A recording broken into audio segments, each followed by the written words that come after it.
Welcome to the Dr. Reilly Show.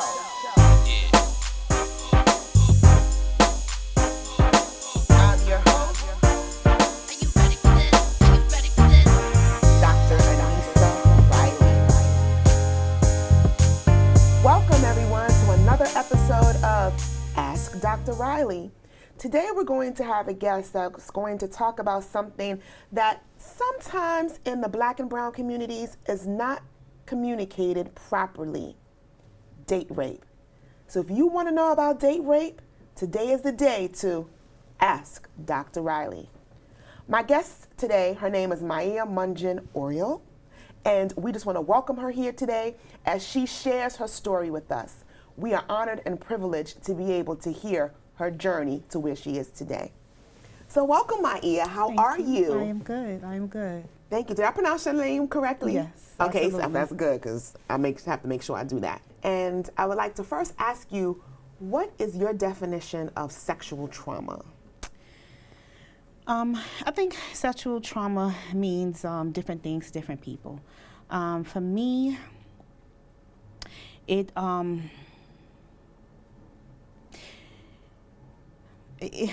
I mean, you have rape, you have instances where you have where you are promiscuous, and that's because of trauma. So to me, that is another form of sexual trauma.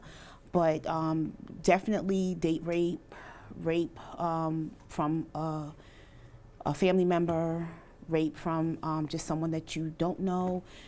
So there's so many different forms of sexual trauma. Now, I hope you will allow me to ask this question and you'll be open, but as soon as I put those two words together, sexual trauma, and asked you about it, I saw an emotional reaction. Can you just lean into that a minute and just share with our audience why I already see your tears filling your eyes and why I already see an emotional reaction just on those two words alone? I mean, sex is such a huge part of our society, and it was something that was not taught to me properly from young, and it allowed for years and years of misinformation, of me abusing myself, of me allowing other people to abuse me in many different ways. So when you talk about sexual and trauma, all of it is just mixed together for me, and that probably led into my date rape. So before we get there, you said something that I would like for us to kind of tap into a little bit. You said when you were little, you got some misinformation. No information. So it went from misinformation to you didn't get any information. Can you explain what that means? When you say no information about sex, what specifically do you mean? I was born in 1976, so it was a time where parents really didn't talk to, no, don't have sex, that's it. That's what I said, that's it. It wasn't something that was discussed. It wasn't something that was explained. It was just, don't have sex, that's what I said. You're gonna get in trouble, I'm gonna beat you, stuff like that if you do. So my mom wasn't an open person when it came to talking about sex and having those conversations with me. So anything that I learned was in the street or, from a friend or, even down to like some of my friends. I was the last one of my friends to have sex at 15. I had friends that was having sex at 12, 13, 14. So at 15, I was the last one out of all my friends. And it was like, would you just go ahead and have sex already? From my friends. So that's what I mean by misinformation. And then I'm listening to them and their experiences and not getting it from the people that I needed to get it from or should have gotten it from, and knowing and evaluating myself, my body, and intertwine that with the values and ethics that was set in me and instilled in me. So, just because you instill these values and ethics in your children on one end, it has to be a rounded thing. And that was a part that was like off limits. So not having the information, because you said no, and I know people are like, she said no, so no means no, she didn't get anything. But I just wanted to be clear as to what information did you get. So the only information she had was don't have it. And we know as children, when you say don't do something, you're going to do it. Prime example, you go to a park, you go to a museum. The museum says don't touch it. What do you want to do? Your natural curiosity is to touch it. You walk in the park, it says don't walk on the grass. Your natural curiosity, walk on the grass. So that same concept is applied to don't have sex. It begins to awaken your curiosity.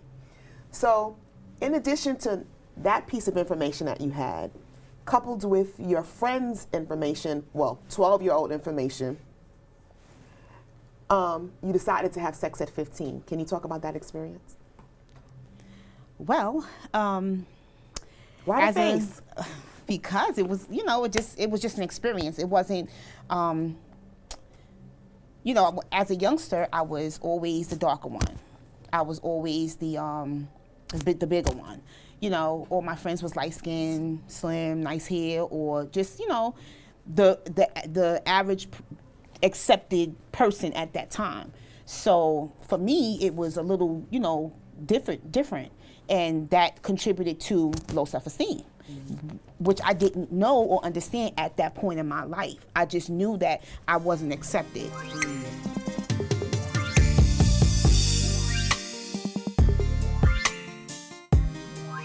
This would go on for hours, and when I would cry, or when I would scream, or when I would struggle, he'd hit me over and over and over again to break me. After being married to someone who was abusive for 15 years, I walked away with nothing. I decided I was going to heal myself. I would become a champion.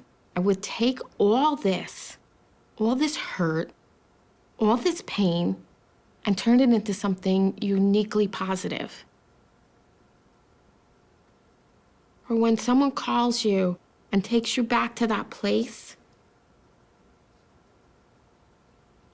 I feel like my heart could just come out of my chest sometimes. When you let go of shame, you're free.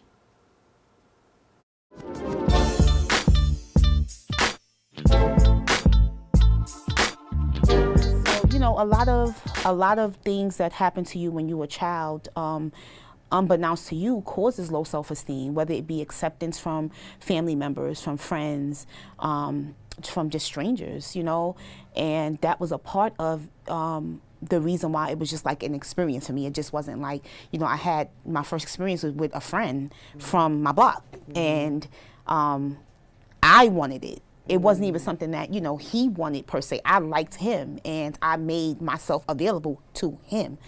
And so my first sexual experience wasn't one that was memorable. It wasn't one that was feeling oriented. It wasn't one that was special. It just was sex. We just had sex. And that followed me for years after that. A lot of experiences was just sex. It wasn't to me, I was no connection. Right. And for years, that's how it was. Even when I was, had a relationship with somebody, it just was sex. So for a lot of time, I wasn't very, affectionate and into it to a certain extent. It just was all right, this is what we doing, let's do it. Whatever it was, whatever type of sexual experience I was having, it just was let's do it. And that was it. And I feel for years, that was my pattern. So that's interesting, because I'm listening to you now, and when you're just saying the word sex, it's just matter of fact. We just did it. That's it. All right. It reminds me of a quote from a movie. He get on top of me and do his business. Right? And so how unfortunate it is that a lot of us feel that that's what they do. Get on top of us and do their business. And when it's over, it's over. And there's no connection. And I think a lot of the times it's the connection piece born out of what you just said, acceptance or low self-esteem, that causes a lot of relationships to be wrecked. Absolutely. Wrecked. Absolutely. So fast forward to our topic today, date rape. Can you give a definition of date rape? Because I think we need to be clear with our audience when we talk about date rape. What are we talking about specifically? So I was seeing this guy at one point. We had sex. And, you know, when I stopped seeing him, you know, that was it. Fast forward, we saw each other again, and, you know, we exchanged numbers again. And, we were talking on the phone, you know, here and there. And one day he was like, you know, come see me. But this was a part of my life where I was beginning to come into myself. So it wasn't business as usual. And it wasn't, you know, I wasn't in that space. I was in another space. So I'm not thinking that I'm going to see him and it's just going to be, you know, it's going to be a sexual thing, because I'm in a different space. So when I went over there, I was going over there to chill with him, to just, you know, see him. But that wasn't what he was looking for. So, you know, we're watching TV, you know, chilling, you know, talking, playing games, and he goes to start touching. Let me stop you right there so that way we can capture. So far, we're going to define date rape, listening to how you're describing it as someone you were dated, possibly in a relationship, no longer in a relationship, or now friends. Because listening to you went from dating, no longer dating, now we're friends, we're just having a cordial relationship. So why can't I go over to see my friend, right? So I'm gonna go see my friend and chill with my friend, whether it is a guy or a girl. I'm chilling with my friend. And I think a lot of us think that that's okay. I'm going to chill with my friend. So now y'all chilling in the house. And what happens? He starts touching, and I'm telling him, no, chill, you know, we good, you know. He backs off for a little while, but he, you know, starts to persist again. And I'm starting to feel agitated. Like something is just not, you know, something I don't feel right. Like I'm feeling like I'm getting backed into a corner. Let me ask you a question, because I'm sure my audience members are asking this. Why didn't you leave? Why'd you stay? Because I didn't think that that's what was going to happen. So, and I don't know if it was my cockiness, if it was because I've never experienced that, I never thought it would happen. That was the furthest thing from my mind. So I'm gonna push a little bit more, because I know my audience members are probably like, So you said you felt uneasy. He was touching you. You didn't want to be touched, and you're figuring out what's going on. And so the reason why I'm pushing you is because in date rape, it is said in research that the perpetrator believes that the person wanted it, right? So as you're setting up the story, maybe what the abuser says or thinks is correct, because you stayed. But explain to us even more, so we get inside of what's happening, why you didn't leave. Well, what happened was when I did get up to leave is when he threw me on the floor. So once I started to feel that feeling, I'm contemplating to myself, okay, what's up? What you gonna do? And I'm still trying to feel him out and see, you know, where his head is at. And by now, you know, it's kind of obvious. So it's like, all right, what you gonna do? I'm sitting there, I'm seeing, you know, because he was a big dude. He wasn't a fat dude, but he was just like a real stocky built guy. So I'm like, what are you gonna do? How you gonna approach this? So I lean up off the couch, and I lean up, and I'm sitting on the edge of the couch, and I'm like, okay, you know, I'm about to go. So I stand up to get ready to leave, and he stands up with me like if he was gonna walk me to the door. And as I step to go to walk towards him, like past him, he grabs me and throws me down on the floor, and he starts to take my clothes off. So, you know, it's what you gonna do again? I'm still, no, you know, this is not what I want to do. You know, I didn't come here for this. You know, I'm still trying to rationalize with him and talk to him. But that's that he wasn't trying to hear none of that. So he starts to hold me down. And I'm trying to squirm myself away from him. And then in my head, it's just like, you got to take this L. Because it's not like, I feel like it was not much that I could have done. Because I couldn't fight him. And if I did get too physical with him, what was he going to do? Was I going to be able to walk away from this with just trauma to my coochie? Or was I going to have actual physical trauma to my body? And I decided to just take that L. When he was done, I got up, I got dressed, and I walked out. I need a minute. Hi.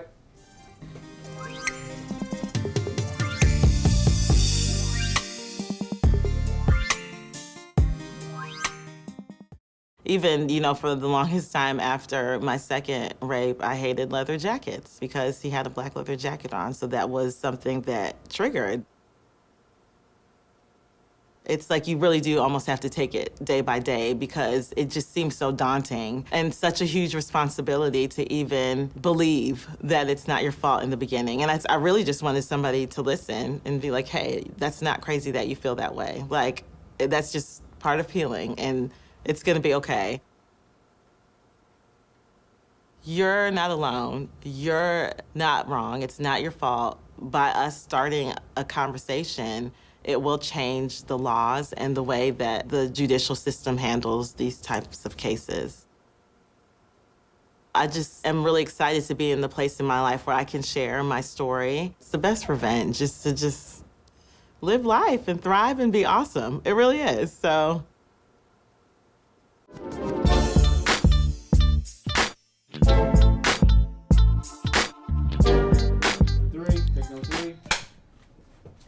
3, 2, 1, action. So we're back, and we just heard Maia so vividly describe her experience with a perpetrator that committed an atrocity against her. Society calls it date rape. But it was more than date rape. It was a rape of her self-esteem, a rape of her love for herself, just a rape, period. Rape comes with violence, and this is a violent act. And so as we continue the conversation with you, Maia, I just want to offer a prayer of blessing and comfort to your soul and to your spirit, because I felt it. And I was there with you in that moment. And I felt the freeze. Oftentimes we're in situations and we don't know what to do. And then we feel like we blame ourselves afterward. Absolutely. So with that, I want to say, let's go now. So it's over, you left. Now take us to that emotion of the aftermath of it all. I left. I don't know, a lot of people are not maybe familiar with the Bronx, but I was at 1600 Sedgwick Avenue. And it's nothing over there, isolated. So I'm walking. And my phone rings, and it's one of my friends. And when I answer it, I just bust out crying. And it's like, what's going on? What happened? And as I'm trying to tell her through my tears, this is the days where we used to be in the street fighting. So she's like, what we gonna do? We going over there? I'm gonna call my brothers and the low self-esteem in me was like, no, it's partly my fault. I shouldn't have went over there. Instead of fighting for myself. And I took that L upstairs, but for years I continued to take that L. So let me stop there because you described it already. I'm going to take this L. Can you describe for our viewers, what do you mean when you said take that L? Because some people may not understand what that means? It was a loss. It was a loss to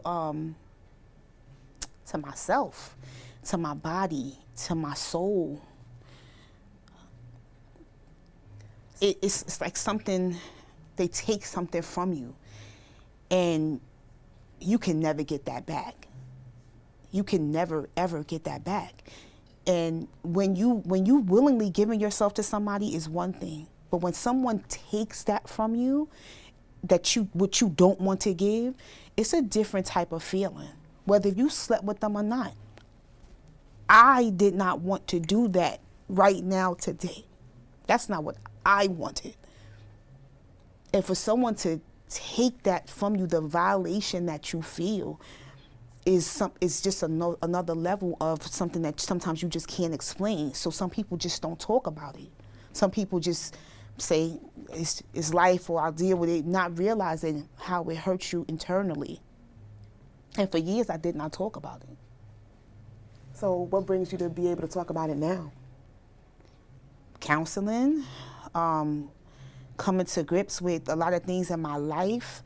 You know, for years I've been, I've gone through a lot. I've gone through a lot with men. I've gone through a lot, with just life in general.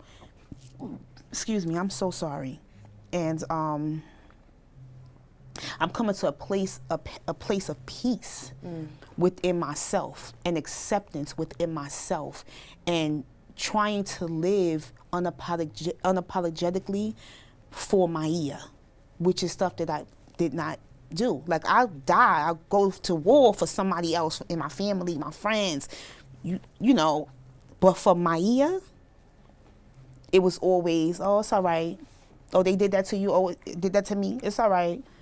And I always was that person. And I feel like that stems back from my father. And being and trusting and being understanding and taking whatever he would give out whenever he would come, which would be every couple of months. So I trained myself to be able to accept anything from him as a man and men after that. So you're bringing up a really good, interesting point about relationship dynamics.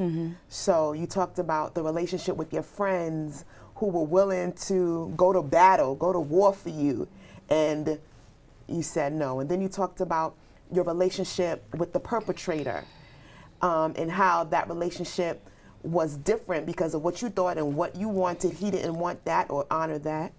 You talked about your relationship with your dad and how you feel that the way you accepted what he was giving out in the relationship wasn't what you wanted. And so I would like to talk about, how is your relationship now with the perpetrator? I saw him one time after that, and we looked at each other and kept walking like we didn't see each other. Wow. And how did that feel? It felt horrible, and it brought back a lot of feelings. But as Maia being Maia, I pushed those down. And a lot of times, you do, people in general, women, men, we do that, and we live our lives, we walk every day like if nothing's wrong, when we are hurting internally, we're hurting in the inside. Women and men alike, we're hurting, and those hurts that we're walking around with, it seeps out in different ways. So when I say sexual trauma goes far beyond just that one time or that 2 times or that 3 times or whatever happens to you in the span of your life, it travels, it eats at the soul of you, and it passes along to people that you deal with, whether it be a relationship, whether it be a family, whether it be your children, whether it be your parents. Because if you don't communicate it with them, you still lash out at them because you wasn't there to save me. But they didn't know, they couldn't be there to save you. So as a teenager, I was angry at a lot of different stuff, which also is a cycle that opened the door up for a lot of stuff. You just said so much in that one piece about relationships and your parents not being there to save you if they don't even know, because I think some parents feel guilty once they find out things that happen to their children that they didn't know. But I say, parents, forgive yourselves, because if you didn't know, how could you help? You know, you are not the all-knowing parent. You're doing the best that you can. So I encourage you, parents, to continue to do the best that you can. But the point I want to kind of bring out is teenage behavior. And so, you know, I've talked to a couple of women, and a lot of them talked about during their teenage years is when they began to act out around that. Was there some type of behaviors that you believe were related to some of the issues that you had, that we can kind of say, yes, this is, if you're doing this, there's a possibility that this is the reason. If you're doing this, teenager, there's a possibility that this is the reason. Absolutely. For instance. Absolutely. I mean, where do we go? let's just you know, do the whole dating thing. You know, when you have low self-esteem for so many for whatever reason, it can be so many. It started off with the absence of my father. It started off with, you know, my mom working day, night, going to school, getting 5,000 degrees, but the degree that she needed to have was in me and my sisters, you know. And then to talk to her, and as an adult, to talk to her as me being an adult and her being an adult, and understanding the dynamic of what she was trying to do, you know, just being a single mother, taking care of 3 girls by herself, living in a middle-class neighborhood and trying to just pay bills, make sure we had everything we needed to have, you know, get degrees for her occupation, because you know, being in the education world, you have to continuously have those degrees, you know, and being able to move up to be a principal at one point and being at the top rank. So talking to her as an adult, I understood more of why she did and made the moves that she did. But as that child in me that was longing for her as my parent, and not having that caused me to do a lot of things and go through a lot of things as a teenager that I would not have had to go through. So as an adult mother, I'm very keen on my children and how they're feeling, and what moves that I make contributes to how they're feeling. That's deep, because I think a lot of parents in their parenting, wanting to do well for their children, seem to forget that all children need is love. Yes, you need food, shelter, water, you know, the essentials, but love kind of binds it all together. And when you're not able to love, and some parents are thinking, I'm going to work, so I love you. I'm providing a home, so I love you. I'm giving you food, so I love you. But it's important to be in tune with your children, to know what type of love, and have a balance there, so that way other forces or outside forces don't come into play. So you speak about your children. Can you tell us a little bit about your babies? My son is 18. He just turned 18, April 15th, and my daughter is 9. And, you know, that was a struggle at one point as well. My oldest son, his dad and I split up when he was 2. And it's been a struggle with him, not being able to accept that at one point, and wanting him, you know, us to be together. But so he went through a lot of stuff as a teenager, because I got married 10 years ago, and that's not what he wanted. So he was rebellious against that. And as much as I say I kept, you know, into him, what's up, what's going on, and he was angry. You want to go to counseling, what's happening? But he kept pushing me back and pushing me away. And we had our breakthrough maybe about 2 years ago. And we've been building a better relationship ever since. I had never given up on him. I never will give up on him. And to me, we're closer today than we've ever been. And that's because I was persistent with making sure I responded and respected how he felt. And I talked to him, no matter if he wanted to hear it or not. I continued to talk to him, and I'm open with him. And I, you know, some things he may not even want to hear. You know, when this was coming up, I said, I'm about to do this. How do you feel? Because my 9-year-old may not see something, but my 18-year-old may see that. He needs to know. you know, this is what your mother's about to do, and you know, your friends may see it. You know what he said to me? I kind of figured you went through some type of sexual trauma. Wow. He said, when I come in your room, if I just come in your room and open the door, you jump up. Wow. And I was like, no, I don't. And he was like, yes, you do. He was like, when I come in your room, you jump up to see, you know, who it is. Wow. And I really had to think about it, because I'm like, do I really do that? I can't answer that question, but for him to say that to me was kind of like, wow. But that goes back to that old saying that goes, every closed eye ain't sleep.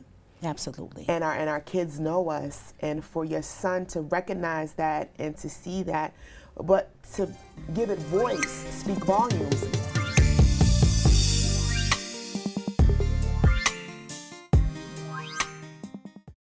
This is what kings and queens do. This is absolutely normal.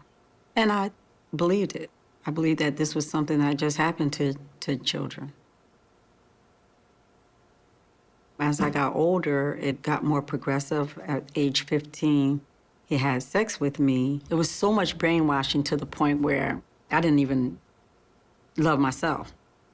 It made me promiscuous. It made me think that drugs were the only way out. It's like I was looking for love in all the wrong places. So I had to forgive him and move on.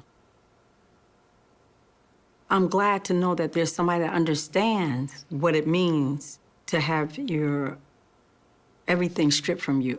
I just think it's just the best organization that they could have for people that are afraid to run, people are afraid to tell.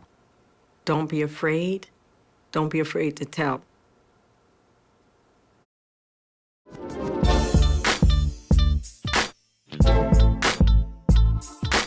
So just hearing you talk about your son's experience on that side is very interesting, because you talked about acceptance, you talked about perseverance and being persistent, and you talked about something that is a word that we hear often called triggers, right? So listening to some of your triggers, are you aware of some of the triggers that trigger these memories or moments that sometimes you have to fight through?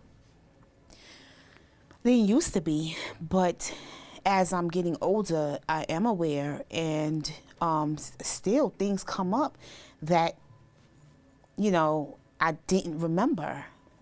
Being touched by a cousin. One day I had a dream and I woke up and everything was just clear and laid out. These were things that I suppressed since I was a little kid. I did not remember. And from that one dream, everything just came crystal clear. And I remembered everything like it was yesterday. So I don't even know what triggered that. I can't even explain what triggered that. But it was something happened within that time frame that triggered that particular memory. So I can't really say that, or, you know, you always know what your triggers are, but when it comes to the low self-esteem part of it, which caused depression, you know, for years, I'm very keen on those triggers, and I've been actively in counseling for the last almost 2 years now. So, you know, and I'm still combing through things. So I feel like, you know, really taking the time out to really know yourself and get into yourself. Unfortunately, you know, with my mom being sick for years, it drew me into myself more. And whereas before I was out partying, you know, living and doing different things, and I didn't take the time to really know and get into myself. I was so into other people and doing things and moving and shaking. Being and taking care of my mother, being her caretaker, had me in the house and had me in my thoughts. And I was sorry to cut you off, but what you're making me think about is what's happening in the world right now. yes, absolutely. With the pandemic and the coronavirus, and we are in the house, and people are forced That's right. to take stock of who they are. So yeah, that's what you had me thinking about, that people are home by no choice of their own and having to look at themselves and figure out who they are. That's and right. do they like what they see. That's right. That's right. So it's interesting how your situation came about to bring you to this place of awakening. And even your son, with the trigger of opening up the door and not knowing and jumping up, was also probably a starting point to take a minute and go, wait a minute, if my son is saying this, then let me take a minute. Some people would have been like, you don't know what you're talking about, young man. But for you to have that relationship with him, for him to say that, and then coupled with your mom's illness, you know, it was just an open door for God to begin to heal and allow your healing to come through. But I do want to talk about something that I know that is on your heart. It's your passion, and it tastes good. It's your catering business, girl. Talk about that catering business. Well, Yes, well, mac and cheese. I started M&D Soul Food back in 2005. I've always wanted to be my own boss. That was another part of not having control over my own life. That I wanted to be. To me, I really realized that last month. That was a part of me making that decision, because I'm my own boss, the boss of my own destiny, which I never was before. So I started it back in 2005, and it just started from me cooking and doing things for other people, here and there. You know, oh, can you make me this? Can you make me that? And then one day somebody was like, you need to turn this into a business. And I was like, wow, wait a minute, I should. So I started from my home.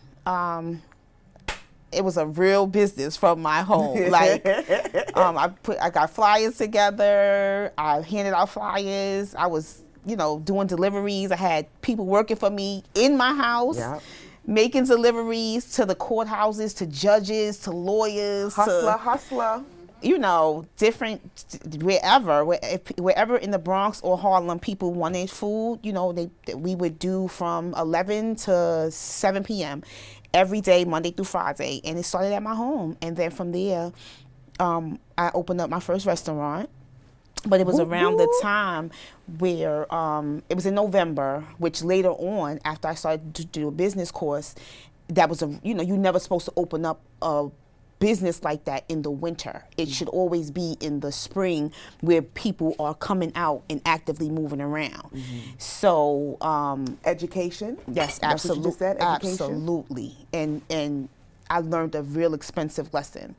But I opened it up in November 5th to be exact, and the MTA strike happened.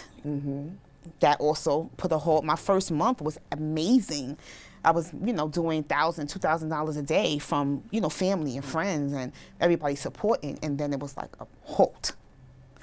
So we had to close the next year, and I continued to do catering.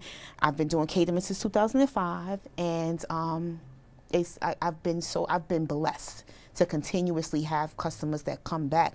I don't even have to promote anymore. I just continuously have customers that come and support me by word of mouth. I've been taking a little short sabbatical for the last couple of years. I only take business of people that I already know. Of course, you know why my mom passed, and it's just been really difficult for me. But thank God, through healing and taking a minute for myself, I'm ready, and I'm going back. I'm coming out full speed ahead. You didn't say the name of your business because it's good food. Please trust me. M&D Soul Food. M&D Soul Food. Do not forget it. So I closed my website down when I decided to take a little sabbatical. So I didn't want any new business, but I do have an FB page, and you can look it up, M&D Soul Food. My phone number is 646-554-6933. So you can look me up on Facebook, or you can call me, and we are ready, willing, and able to cater whatever you need. So can you give a little rundown of the menu, because everything on the menu is just delicious. So just give a little bit of snapshot of what you make. Well, the favorite for me, Yes. I'm sorry, I'll let you talk first. No, go ahead, girl. What's your favorite? What's My your favorite is the mac and cheese. And the collard greens is my husband's favorite. He says he's never had collard greens like that before, but I normally order the mac and cheese and collard greens from her, but I can't even tell you the rest of the stuff. Well, go ahead, run it down, run it down. Get the audience mouth watering. We do everything, but my specialties are mac and cheese, collard greens, candy yams, barbecue beef ribs, fried whiting. Ooh. Fried chicken, of course. Ooh, yeah. Oxtail. Like I said, we do everything. Yeah, you name Anything it. you can Turkey you name wings. it. Oh, The turkey please, wings, Turkey so- wings. That's everybody's favorite. Yes. I don't do the smothered ones because a lot of people do that. And when you come to me for what you like from me. And my turkey wings are just basic seasoning, dry, but they are good. They're made to crisp. With a little, it's very tender. Oh, yes. So, when you come to me, you coming for my style. And my style is home cooked. Y'all see these elbows? These ain't elbows for nothing. I do get that work going. But, it's a passion. I love it. I love to make people happy. And when I get those reviews and to see people loving it, doing their mac and cheese dance, I love it. Ooh. I love it. Yes, I have a mac and cheese dance and a song. But I just want to say, Maia, thank you so much for coming out. Please make sure you reach out on Facebook and to get and order some food from M&D Soul Food. Support my sister. But I also want to thank you for being vulnerable and open and sharing your story because I know so many people and so many women are going to be helped by it, and so many perpetrators. My goal is for the perpetrators to see it as well, for them to be assisted and helped as well. But more so for you, to allow this to be a place of healing. That is my goal, my desire. I appreciate it. I appreciate you, audience, for tuning in. Before we go, is there one last thing you would like to say? If so, you can speak right to that camera right there. Anything from your heart? To all young people, you are worthy of love. Love yourself, respect yourself, walk in light, love, and happiness. Know your worth and know that you are worthy of everything that you want, and work hard for it. Don't let anybody take your joy. Well, you heard from Miss Maia herself. Know your worth. If you or anyone you know has been a victim of date rape or suffering from self-esteem, we have some information we're going to put across our page. Please reach out. Please reach out to a counselor. But most importantly, if you are hungry, please make sure you order some M&D Soul Food, because feeding the soul is just as important as healing the soul. I'm Dr. Reilly, and this is Ask Dr. Reilly. Peace out. Welcome to the Dr. Reilly Show. Next time on Ask Dr. Reilly, what do you do when sexual trauma hits close to home? Tune in. I'm your host, Dr. Anissa Reilly.